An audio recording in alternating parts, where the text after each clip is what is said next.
Along the prestigious Herengracht canal in Amsterdam, the Van Der Meer family maintains a facade of perfection that conceals dark secrets behind its centuries-old walls.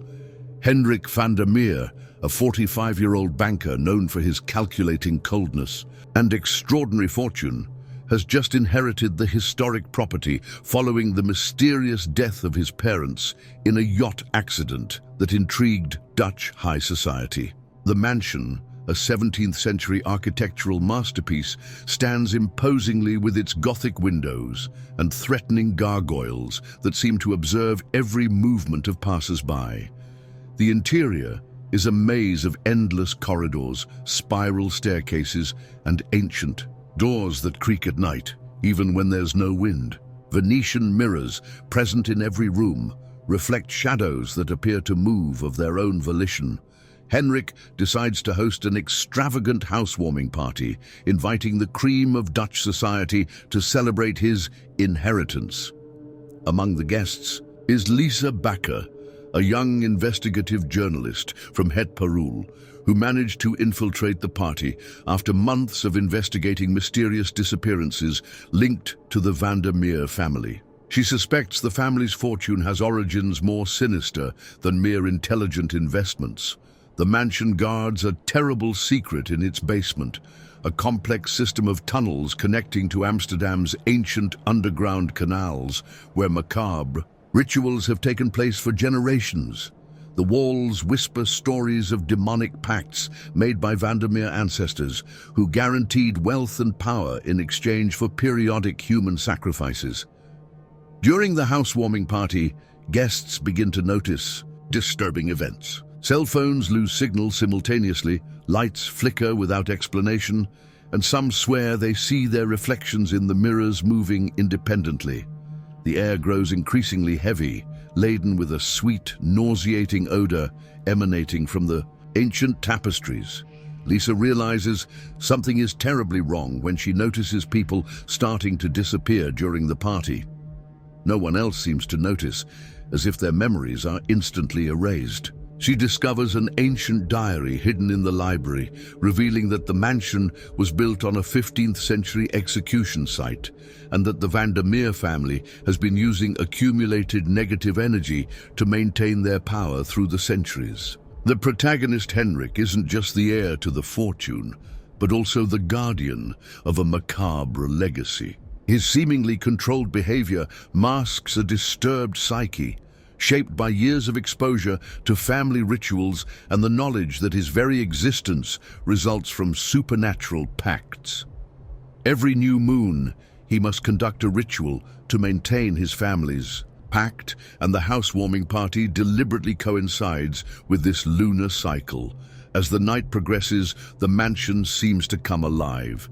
The guests, intoxicated by wine poisoned with an ancient Dutch formula, begin experiencing collective hallucinations. The walls appear to breathe. The portraits of Van Der Meer ancestors move their eyes following the guests, and chants in archaic Dutch echo through the corridors. The sinister undercurrents of the Van Der Meer mansion begin to surface as the grandfather clock in the main hall strikes midnight. Lisa Bakker, clutching the ancient diary she discovered, retreats to a secluded corner of the vast library to delve deeper into its horrifying contents. The yellowed pages reveal generations of calculated murders, each victim carefully selected from Amsterdam's elite circles, their disappearances masked by elaborate cover stories. Through the towering windows, moonlight casts elongated shadows across the Persian carpets as Henrik Van Der Meer begins his subtle manipulation of the evening's events. He moves through his guests with practiced charm, steering select individuals toward specific rooms with whispered suggestions and seemingly innocent invitations to view rare artworks or sample exclusive vintages from the wine cellar. Each victim is chosen with methodical precision, those whose disappearances would cause minimal disruption, yet whose life force would feed the ancient pact most effectively. The mansion's true nature begins to manifest more aggressively. The ornate wallpaper ripples like waves on the canals outside, and the crystal chandeliers tinkle without any breeze. In the music room, the antique grand piano plays discordant melodies by itself, its keys moving under invisible fingers. The temperature drops dramatically in certain corridors, creating pockets of bone-chilling cold that seem to follow specific guests. Lisa's investigation leads her to discover a hidden door behind a rotating bookshelf, revealing a narrow staircase descending into darkness. The steps, worn smooth by centuries of use, spiral down into the mansion's foundations. The walls of the passage are lined with small alcoves, each containing mummified remains of previous offerings, their faces frozen in expressions of terror. Meanwhile, Henrik begins the subtle orchestration of the evening's true purpose. The drinks being served now contain an ancient hallucinogenic compound derived from a rare fungus that grows only in the flooded chambers beneath Amsterdam's oldest buildings. The effects begin gradually. Guests first experience euphoria, then increasing disorientation, and finally complete suggestibility. The mansion's security system mysteriously malfunctions, all cameras going dark simultaneously. The heavy front doors silently lock themselves, and the wrought iron gates of the property swing shut with an ominous clang. Phone signals become completely blocked, and the thick fog rolling in from the canal ensures that the property is entirely isolated from the outside world. In the kitchens, the staff, all members of an ancient cult that has served the Van Der Meer family for generations, begin their preparations. They don ceremonial robes beneath their modern uniforms, ready to assist in the night's ritual. The head chef, a seventh-generation servant of the family, prepares a special feast using recipes from a leather-bound book that predates the mansion itself. Lisa discovers that the tunnels beneath the mansion connect to a vast underground chamber, directly beneath the main ballroom. The chamber's walls are covered in intricate carvings depicting the family's dark history, their rise to power through supernatural means, the price they paid, and the regular sacrifices required to maintain their position. The floor features a complex pattern of channels designed to carry blood toward a central altar. As the night progresses, Henrik's careful facade begins to crack.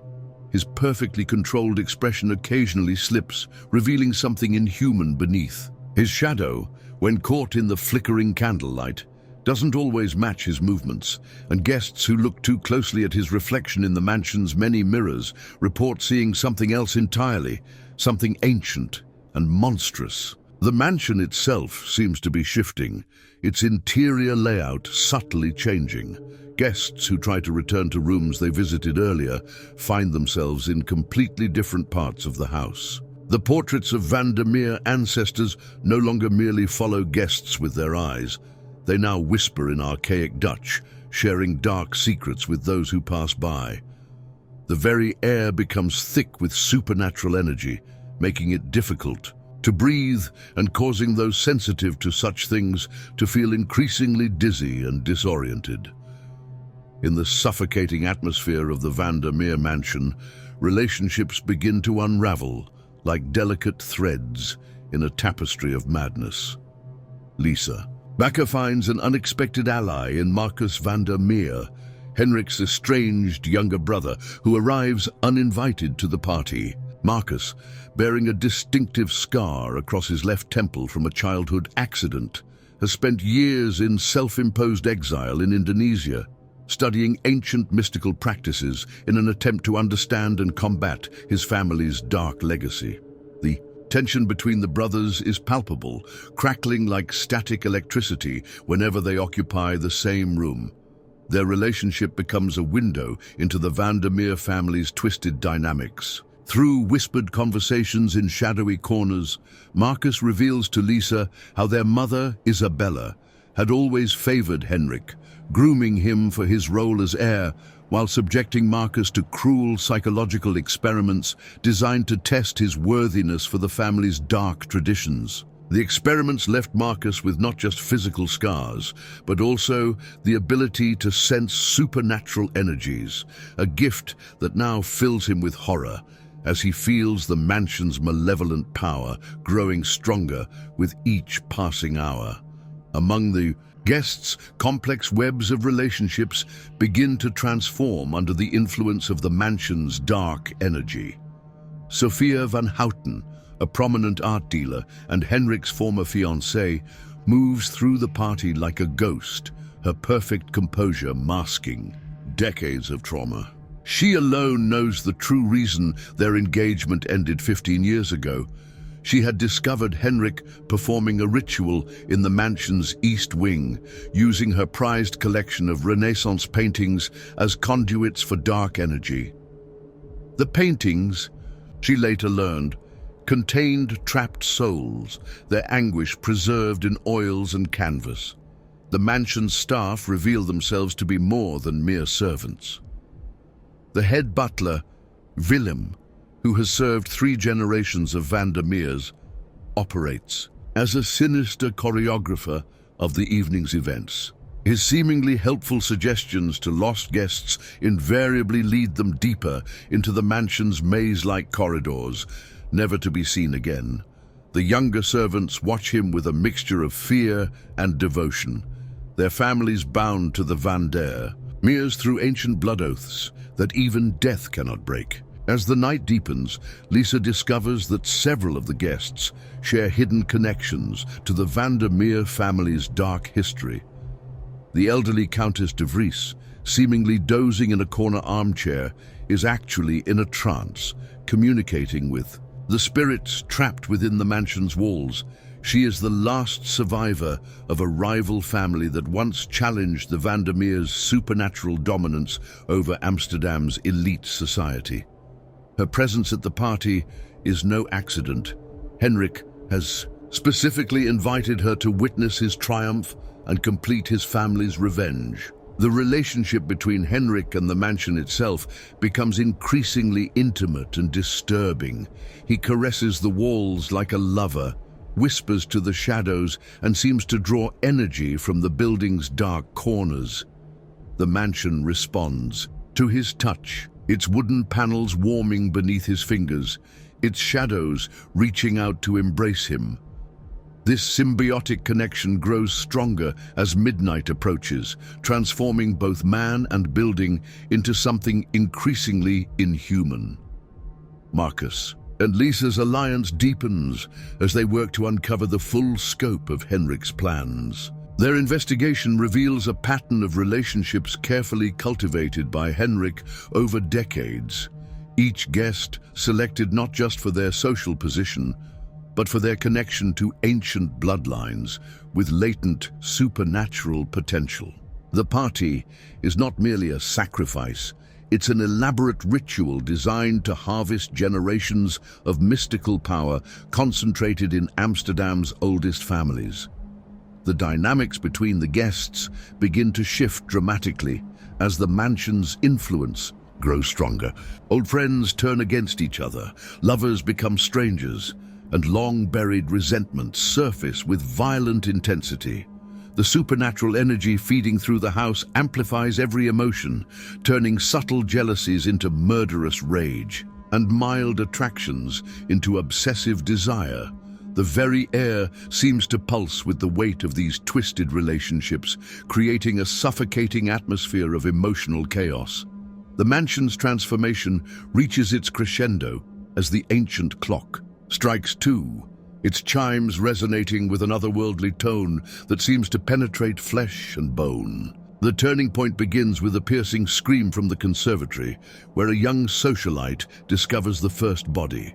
Not a fresh victim, but a perfectly preserved corpse sealed behind a newly cracked wall, its clothes dating back to the 1800s. This discovery triggers a cascade of supernatural events that shatter the already fragile veneer of normalcy at the party. The hidden mechanisms of Henrik's plan begin to move with terrible precision. The mansion's architecture starts to physically reconfigure itself, walls sliding silently into new positions, staircases rotating to create impossible paths, and doorways opening into rooms that couldn't possibly exist within the building's dimensions. Guests find themselves separated into smaller groups, each trapped in different sections of the house that seem to operate under their own laws of physics and reality.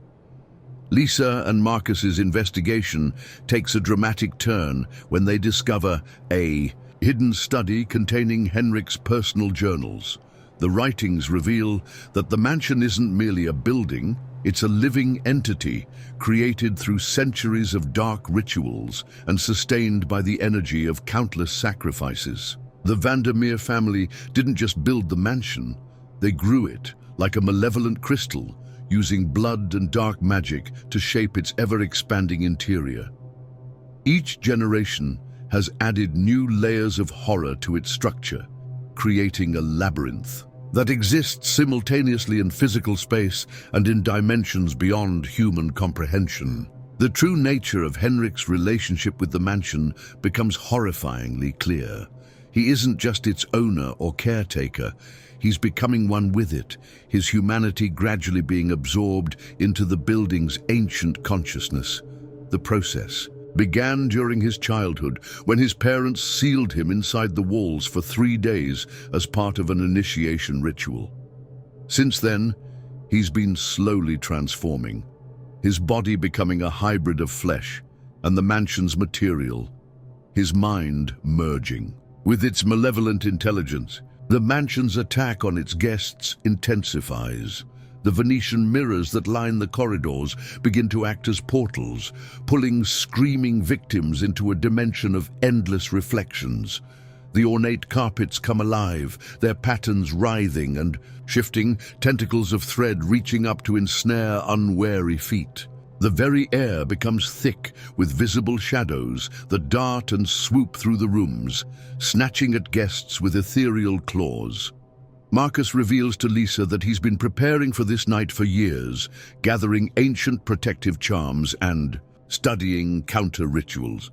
But his preparations prove inadequate against the sheer scale of Henrik's plan. The mansion has been accumulating power for centuries, and tonight's party is the culmination of a ritual that began before any of them were born.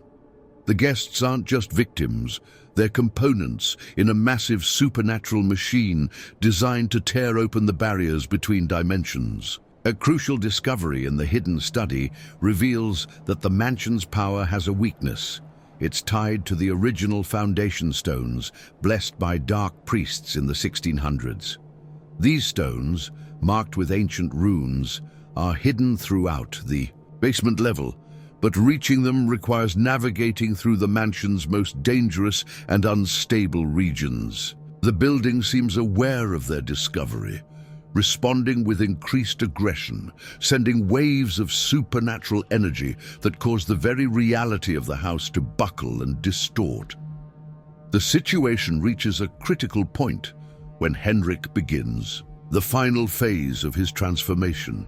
His body starts to physically merge with the mansion's structure, his flesh becoming one with the walls, his consciousness spreading through the building like a virus. The guests who haven't yet been captured or killed watch in horror as their host's form shifts and changes, becoming a grotesque hybrid of man and architecture. His voice echoes from every room simultaneously, no longer human but carrying the weight of centuries of accumulated malevolence. The mansion's assault on reality intensifies. Time begins to flow differently in various parts of the house. Some rooms experience hours in minutes, while in others, seconds stretch into eternities. Guests age decades in moments or regress to childhood, their screams echoing through corridors that seem to extend into infinity. The boundaries between past and present dissolve, and ghosts of previous victims materialize, reenacting their final moments in an endless loop of horror. In the chaos of the mansion's metamorphosis, Lisa Bakker finds herself forced to confront not only the supernatural horror surrounding her, but also her own deepest fears and limitations. The investigative journalist, who always relied on logic and facts, must now accept a reality that defies all rational explanation. Her transformation begins in the mansion's vast library, where ancient books begin to bleed actual blood, their pages whispering secrets in voices that seem to come from the depths of hell itself. She discovers that her own family has a connection to the Van Der Meers. Her grandmother was once a servant in the mansion who disappeared under mysterious circumstances, and this personal connection has unknowingly drawn her into this nightmare. Marcus's journey of growth takes an even more harrowing turn as he realizes that his years of preparation have given him an unexpected advantage. His body, scarred by his family's early experiments, has developed a resistance to the mansion's influence. This resistance comes at a terrible price, as he can feel every death, every soul consumed by the house with excruciating clarity. His empathic connection to the victims threatens to drive him mad, but it also provides crucial insights into the mansion's weaknesses. Each surge of pain brings with it fragments of knowledge from those who died before, creating a mental map of the house's supernatural architecture. The remaining guests undergo their own transformations as survival strips away their sophisticated veneers. The Countess de Vries, who initially appeared frail and helpless, reveals herself to be a formidable force. Her apparent senility masks decades of occult knowledge, and as the mansion's power grows, she begins to remember ancient counterspells taught to her by her grandmother. Her transformation from socialite to warrior mage becomes a beacon of hope for the survivors, even as the effort of casting protective spells causes her to age years with each incantation. The mansion's servants, bound by generations of magical contracts, begin to break free of their enchantments as Henrik's transformation weakens the ancient bonds. The head butler, Willem, experiences the most dramatic change as centuries of enforced loyalty shatter, leaving him with the full horror of his actions over the years. His knowledge of the mansion's secret passages and hidden chambers becomes crucial, though each revelation costs him another piece of his sanity.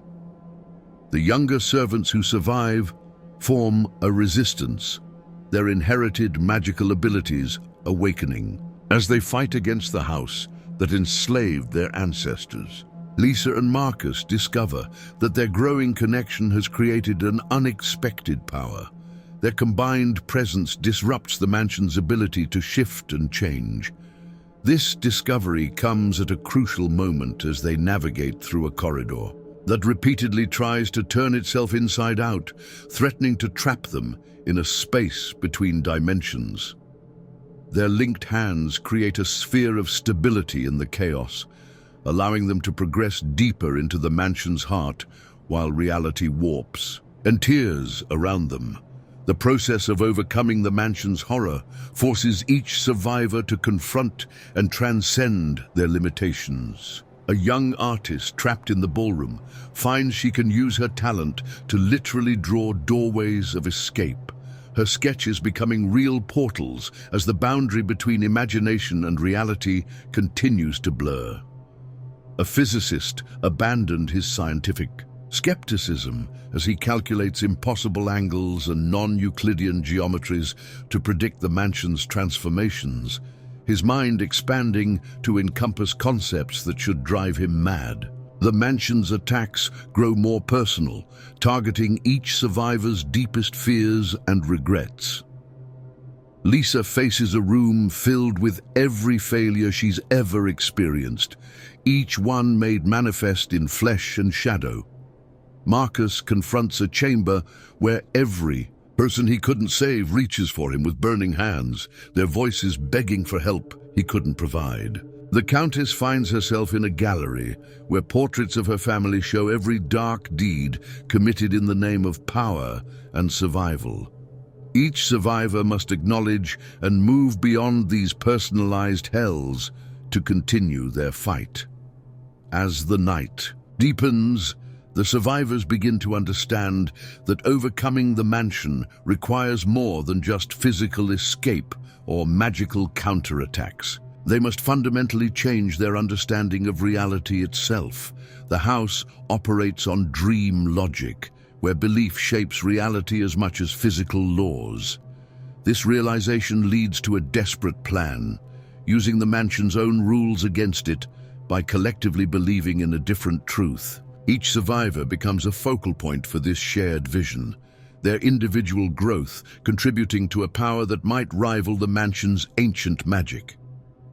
The final confrontation erupts as the mansion reaches the apex of its transformation, the walls pulsing with visible veins of dark energy that thread through the structure like corrupt arteries. Henrik, now more architecture than human, has spread himself throughout the building's framework, his consciousness inhabiting every shadow and crevice.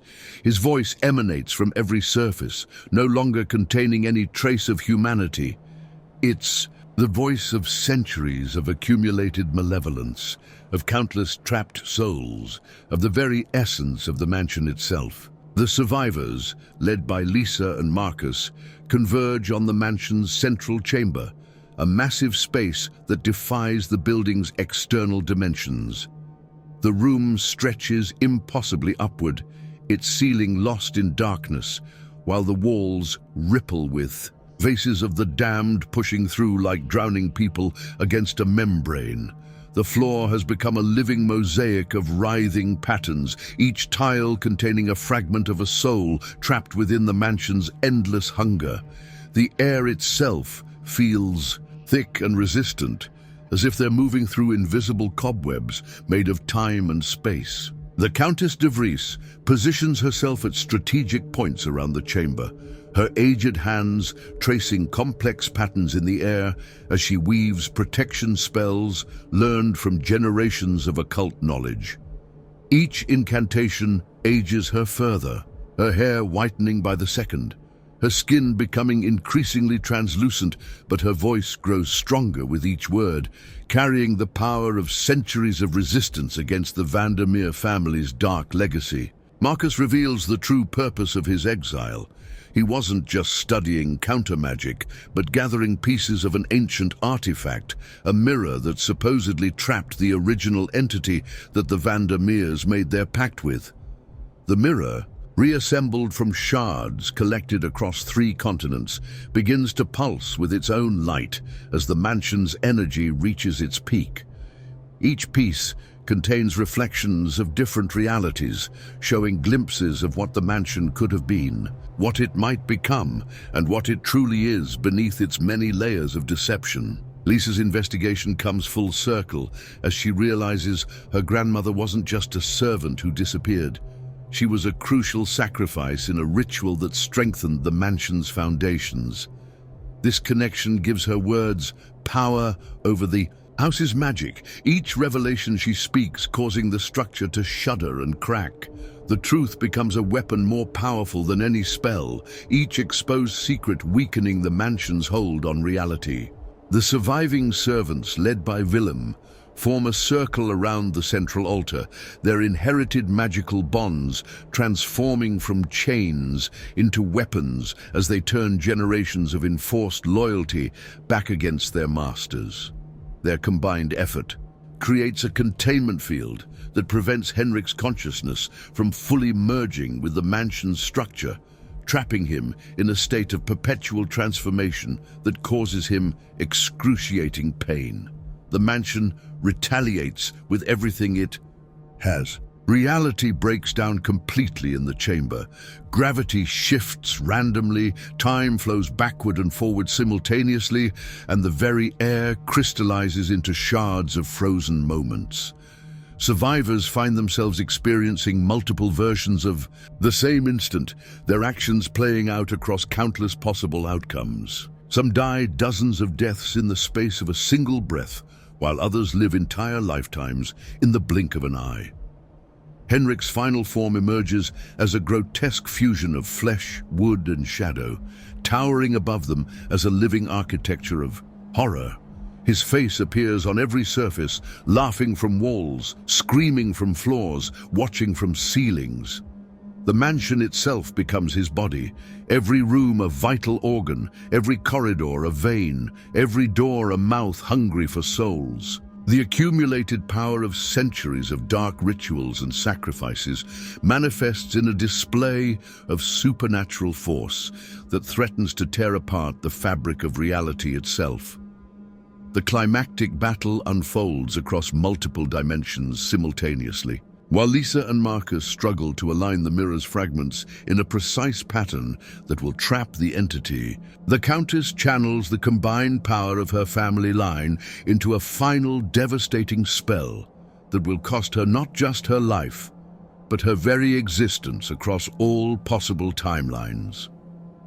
Willem and the servants use their intimate knowledge of the mansion's workings to turn its own traps and defenses against it, creating a feedback loop of destructive energy. The mirror's power begins to take effect, its multiple reflections creating a prismatic cage that starts to draw in the mansion's dark energy. Henrik's consciousness fights against the pull, causing the entire structure to convulse violently. Walls crack and heal, floors liquefy and reform, and the very foundations of the building shake as two ancient powers battle for supremacy. The survivors find themselves fighting not just against Henrik and the mansion, but against the very nature of reality as it breaks down around them. The battle reaches its crescendo when an unexpected revelation tears through the fabric of the ongoing chaos. Deep within the mansion's writhing walls, a hidden chamber suddenly reveals itself. The true heart of the Van Der Meer legacy. This sacred and terrible space contains not just the physical remains of centuries of sacrifices, but the original contract signed in blood by the first Van Der Meer patriarch. The document, written on human skin in a language that predates civilization, pulses with its own malevolent heartbeat. Lisa discovers that her grandmother wasn't merely a sacrifice, she was a powerful medium who had infiltrated the mansion deliberately, planting seeds of destruction that would take generations to bloom. These seeds, dormant for decades, begin to activate in response to Lisa's presence, creating fissures in the mansion's supernatural architecture. The very foundations of the house's power begin to unravel as her grandmother's long dormant spells awaken, each one designed to exploit a specific weakness in the Van Der Meer's dark magic. Marcus experiences a devastating epiphany when he realizes that his childhood accident was actually a failed ritual, one that was meant to make him, not Henrik, the vessel for the mansion's consciousness. This botched ceremony created a unique connection between him and the house, different from Henrik's corrupted bond. As this truth emerges, Marcus's scars begin to glow with an inner light, each mark revealing itself as a fragment of a complex spell that could potentially sever the mansion's connection to the dark entity it serves. The mansion's response to these revelations is catastrophic.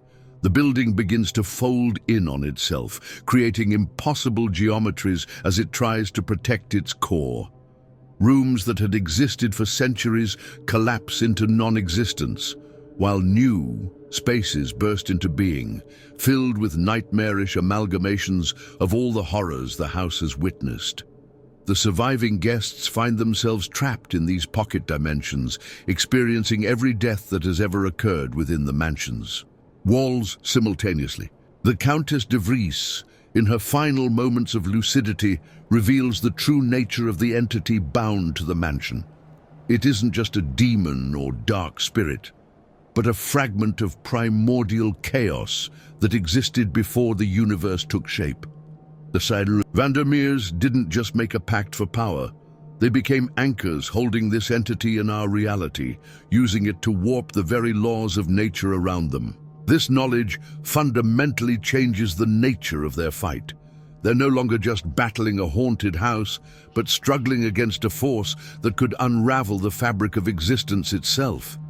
Willem's centuries of servitude take on new, meaning as his memories begin to unlock, the butler's role wasn't just to maintain the mansion, but to act as a living record of its true history. Every servant in the Van Der Meer household was part of an elaborate system designed to preserve the knowledge needed to maintain the Dark Pact. As these memories surface, Willem becomes a living library of forbidden knowledge, each recollection causing physical changes as the information literally transforms him. The mirror that Marcus reassembled reveals its final secret. It doesn't just reflect reality. It contains countless alternative versions of the mansion, each one showing a different path the Van Der Meers could have taken. These reflections begin to bleed into one another, creating a kaleidoscope of possibilities. In some, the family rejected the Dark Pact and fell into obscurity. In others, they achieved even greater power at the cost of their humanity. These visions provide glimpses of potential weaknesses in the mansion's defenses, but each possibility viewed extracts a terrible price from those who witness it. Henrik's consciousness, spread throughout the mansion's structure, begins to fragment under the strain of these revelations. Parts of him revert to human form, experiencing moments of clarity and horror at what he's become, while others transform into something even more monstrous. This internal conflict creates schisms in the mansion's reality, areas where his human memories fight against the dark entity's influence, creating pockets of vulnerability in the house's otherwise impenetrable defenses. The survivors find themselves faced with an impossible choice. The mansion's original foundation stones, now exposed by the building's violent transformations, offer a chance to sever the Van Der Meer family's connection to the primordial entity. However, destroying these stones would not just kill Henrik and end the mansion's reign of terror. It would release centuries of accumulated supernatural energy in an explosion that could devastate half of Amsterdam. The alternative is to attempt a dangerous ritual that might contain the entity, but would require a sacrifice of equal power to the original pact. The final moments of the Van Der Meer mansion unfold in a symphony of chaos and destruction that shakes the very foundations of reality. The decision is made when Lisa, drawing upon her grandmother's dormant magic now flowing through her veins, initiates a ritual that none of them expected. She begins to recite an incantation found in the depths of her ancestors' memories, her voice carrying the weight of generations of resistance against the Van Der Meer's dark legacy. The words themselves seem to tear at the fabric of reality, each syllable burning with supernatural power.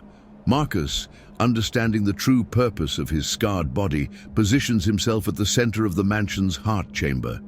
His scars begin to glow with an intense light, each mark revealing itself as part of an intricate pattern that forms a complex magical circuit throughout his flesh. The failed ritual from his childhood has transformed him into a living containment vessel, capable of channeling and redirecting the mansion's dark energy. As he embraces this role, his body begins to transform, becoming a bridge between the physical world and the supernatural realm. The Countess de Vries, in her final act of defiance, unleashes the accumulated power of her bloodline. Her body dissolves into pure energy, becoming a swirling vortex of ancestral magic that begins to counter the mansion's dark influence. The sacrifice of her entire family line, willingly given, creates a powerful counterforce to the Van Der Meer's centuries-old pact. The air fills with the whispered voices of generations of De Vries witches and warlocks, their combined power manifesting as a brilliant aurora that illuminates the impossible geometries of the mansion's interior. Willem and the surviving servants form a circle around the original foundation stones, their inherited magical bonds transforming into channels for the mansion's excess energy. Each servant becomes a living conductor, their bodies glowing with stolen power as they work to contain and redirect the supernatural forces threatening to tear reality apart. Their centuries of enforced service become a weapon against their masters as they use their intimate knowledge of the mansion's workings to undermine its power from within. Henrik's consciousness, fragmented throughout the mansion's structure, begins to war against itself. The human part of him, faced with the full horror of what he's become, starts to fight against the dark entity that has consumed him. This internal conflict manifests physically throughout the mansion. Walls bleed, floors crack, and ceilings cave in as Henrik's humanity makes its last stand against the primordial chaos he's merged with. His screams echo from every surface, sometimes human, sometimes otherworldly, creating a cacophony of torment that threatens to drive the survivors mad. The mirror assembled by Marcus begins to fulfill its true purpose, its multiple reflections, creating a prison of infinite recursion. As the mansion's power is drawn into the mirror, each reflection captures a different aspect of its evil, trapping fragments of the entity across countless dimensional planes. The process creates a spectacular light show of impossible colors as reality itself is folded and refolded through the mirror's facets. Lisa's ritual reaches its crescendo as she channels both her grandmother's protective magic and the mansion's dark energy through her body. The combination threatens to tear her apart, but she maintains her focus, using the pain to fuel the spell. Her consciousness expands beyond human limits, allowing her to perceive the true nature of the mansion's power and the weaknesses in its supernatural architecture. Through this expanded awareness, she begins to unravel the very foundations of the Van Der Meer's dark pact. The mansion's death throes shake Amsterdam to its core. The canals surrounding the property begin to boil, centuries of accumulated supernatural energy being released in a massive surge that threatens to flood the city. The sky above the mansion turns black, then red, then colors that human eyes were never meant to see. Reality itself begins to buckle under the strain as the primordial entity fights against its imprisonment. In the final moments, Marcus's body becomes a living seal, his scarred flesh absorbing and containing the worst of the mansion's power. The mirror fragments arrange themselves around him in a complex geometric pattern, each reflection trapping a portion of the entity's essence. Lisa's ritual reaches completion, her grandmother's magic finally fulfilling its purpose as it helps to bind and neutralize the dark energy. The Countess's sacrificial power provides the final key, her family's ancient magic helping to lock the entity away forever. The mansion's physical structure begins to collapse in on itself, folding into impossible angles before imploding into a singularity of supernatural energy. As the dust settles, all that remains is a vacant lot where the Van Der Meer mansion once stood, the ground scorched with patterns that will never fade. The survivors emerge changed forever, each bearing scars both physical and psychological, from their encounter with forces beyond human comprehension. 1 year after the destruction of the Van Der Meer mansion, Amsterdam's canal district has begun to heal, though the scars remain visible to those who know where to look. The vacant lot where the mansion once stood remains undeveloped, the ground refusing to support any new construction. At night, locals swear they can hear whispers emanating from the empty space, and the waters of the Herengracht canal still occasionally ripple with unexplained movements. The scorched patterns in the earth have become a subject of intense academic study, drawing occult researchers from around the world who attempt to decipher their meaning. Lisa Bakker's transformation from investigative journalist to keeper of dark knowledge has taken its toll. Her hair, now streaked with white, marks the price of channeling such powerful magic. She's established a hidden archive in an old church basement, documenting the true history of Amsterdam's supernatural underworld. Her grandmother's memories, now fully integrated into her consciousness, provide her with insights into other ancient families and their secret pacts with forces beyond human understanding. She works tirelessly to identify and monitor other potential supernatural threats, her experiences at the mansion having opened her eyes to a hidden world that exists alongside our own. Henrik Van Der Meer, forever changed by his role as a living seal, has become something neither fully human nor entirely supernatural. His scarred body continues to contain fragments of the mansion's power, requiring him to perform regular rituals to maintain the bindings. He's taken up residence in a remote monastery in the Dutch countryside, where he works to understand and control his new abilities. The mirror fragments remain bound to him, each one showing different glimpses of possible futures and alternate realities. He's established a network of sensitives and psychics who help him monitor for any signs of the entity attempting to break free. The surviving servants, led by Willem, have formed a secret society dedicated to preventing the rise of similar supernatural threats. Their centuries of accumulated knowledge, combined with their experience in the mansion's final hours, has made them formidable guardians against dark forces. They've discovered that other ancient families across Europe have similar pacts with otherworldly entities, and they work silently to undermine these dangerous alliances before they can reach the catastrophic levels of the Van Der Meer Pact. The De Vries family legacy, though seemingly ended with the Countess's sacrifice, has taken on a new form. The magical aurora created by her final spell occasionally manifests above Amsterdam on particularly dark nights, its protective influence helping to keep other supernatural forces at bay.